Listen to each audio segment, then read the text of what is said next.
you can narrow or widen the aperture as much as you want. You can look at the very big picture or the small local picture anywhere in the country.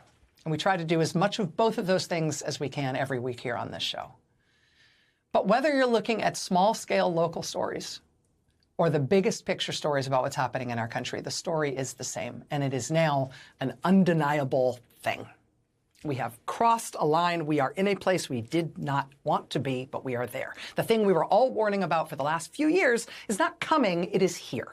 We are in it. This is what it likes, it turns out. This is what it's like, right? It's August, it's a Monday, every day the sun rises and the sun sets, and there are, sports and movies, and there are new hit songs, there are scandals here and there are crimes. There's everybody's personal quotient of family drama and health worries and money worries and falling in and out of love and in and out of faith. Life has not stopped, and none of our personal lives have stopped. But also, at the same time, life in the United States is profoundly changing, is profoundly different than it was even 6 months ago. Because we do now live in a country that has an authoritarian leader in charge. We have a consolidating dictatorship in our country. And it sounds melodramatic to say it, I know. But just go with that for a minute, right? Think in melodramatic terms. Think in cinematic terms. Imagine the cartoon-level caricature of what you think a dictatorship looks like. It's secret police, right? A massive, anonymous, unbadged, literally masked, totally unaccountable internal police force that apparently has infinite funding, but no identifiable leadership. And they act in ways designed to instill maximum fear and use maximum force. When you imagine an authoritarian country, right, what you imagine is masked secret police breaking people's car windows and snatching people off the streets and out of church parking lots and courtroom hallways and taking them away with no charges, no notice, no paperwork, no explanation, not letting them see lawyers, and then moving them secretly to what are effectively black site prisons, where they won't tell you who's there and where no one's allowed in to see what's going on. Right? And that kind of a cartoon caricature of an authoritarian country, the one you might have imagined in melodramatic and cinematic terms ever before we got here, you would expect, right, that you'd have a scapegoated minority group blamed for all things. In our case, immigrants. Right? And the new extraordinary powers and shows of force by the secret police, among other things, all these extraordinary powers and shows of force will be framed as necessary to stop this terrible internal enemy. Right? Frame everything as immigration enforcement. Because for immigration enforcement, not only is all force justified, but maximum force is preferred. And they're trying to make it into a national entertainment to threaten to feed immigrants to alligators in South Florida. Right? They're making them eat off dishes on the floor like they're dogs. The Crome Detention Center in Florida. They want us to like that, right? The Republican Party wants to sell T-shirts about that. And if you think it's only about immigrants, take the president's own word for it when he says the homegrowns are next. And then he starts musing publicly about which Americans he intends to strip of their citizenship. In a cartoon caricature of an authoritarian country, displays of military might are not just for the country's external enemies. They're for the country's own people, right? Because in an authoritarian country, you turn military force inward toward the people of that country. And so now we've got these large and expanding military zones in multiple states where they have extended the legal boundaries of nearby military bases to include hundreds and hundreds of miles of nearby land. So they can give active duty U.S. troops the power to arrest and search people on U.S. soil. They are now doing that over hundreds of miles of territory in multiple states. Both The Intercept and The New Republic in the last couple of days have had new reporting about Trump administration plans to permanently integrate the active duty U.S. military into, of course, immigration enforcement. So we will have our own U.S. military troops mobilized on U.S. soil. U.S. military force turn inward on us in an ongoing and permanent way. For immigration enforcement, right? And like they tried in LA to put down protests against the government, because those protests relate to immigration enforcement. What else do you think of when you think of authoritarian countries? I mean, in the worst case, you think of death camps. We don't have those. What we do have are black site prison camps, including huge new ones that are designed to hold thousands of people. The biggest ones we've yet had have just been bidded out to contractors for construction, and they're building them now on U.S. military bases. And they say they want states to build them all over the country. In the cartoon caricature of an authoritarian state, there's secret police, there's prison camps, there's the scapegoated enemy on whom all things must be blamed and against whom all things are justified. Protests must be criminalized. Media must be intimidated into saying and doing what the leader wants, or they must be shut down, or both. Universities must be intimidated into saying and doing what the leader wants, or they must be shut down, or both. Law firms must be intimidated into not opposing him and saying and doing what he wants, or they must be shut down.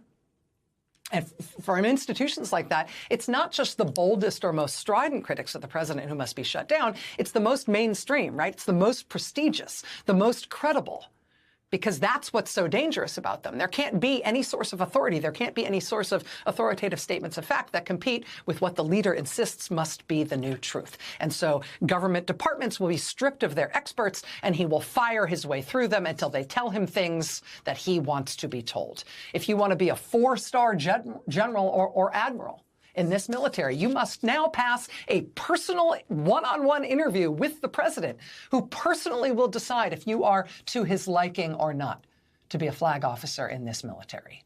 The intelligence agencies will say that his strike on Iran obliterated their nuclear program because he likes that word, obliterated, and he said it once. And therefore, because he said it, it must be true. And if you say otherwise, you will be fired. The Justice Department will say that the president won not just the last election, but he also won the one before that, the one he actually lost. And anybody who points out that Russia tried to help him win the one before that should be criminally charged for saying that, even though it's true. We are not heading toward something like this. We are there. It is here. It is the environment in which we are now living. And so, given that you now live in a country with an authoritarian leader, the question is, what can you do for your country? The question is no longer how to prepare for this risk or how to try to avert it, but rather how to fight it now that it is here and in effect. And, you know, we're awake now. It's clear. We're all living here. It's very obvious that this is not going to get better on its own. This is not going to fix itself. An authoritarian just seeks more and more and more power throughout not just politics, but through all of society, systematically trying to eliminate any effective means of opposing him. This is a one-way ratchet if we leave it up to him. But that at least does give us some clarity for Americans who do not want to leave it up to him, right? We're beyond waiting and seeing now. It is clear what is going on. It is clear now that these small d democratic tools that we've got right now as a country, these are as good as it is going to get. We are never going to have more resources to fight for our country than we do right now. And so Americans are using those tools, and it is worth paying attention to the ways they are doing it. They are filming the secret police and publicizing everything they are doing. Even when the secret police scream and threaten and say, "You're not allowed to film us," they are filming them. They are following them everywhere they go. They are not letting them have the power of surprise.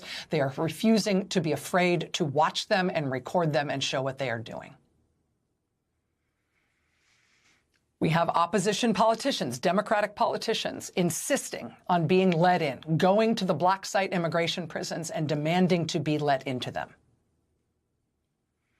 We have Americans protesting outside those facilities and showing up and calling the media and pulling every string they can when someone they know or someone they know of gets taken. Americans are making it as sticky and annoying and awkward and embarrassing as possible for these guys, and that slows them down. Americans are badgering elected Republicans everywhere they're willing to show their faces, including tonight in Nebraska, Republican Congressman Mike Flood holding a town hall with his red state constituents. Watch.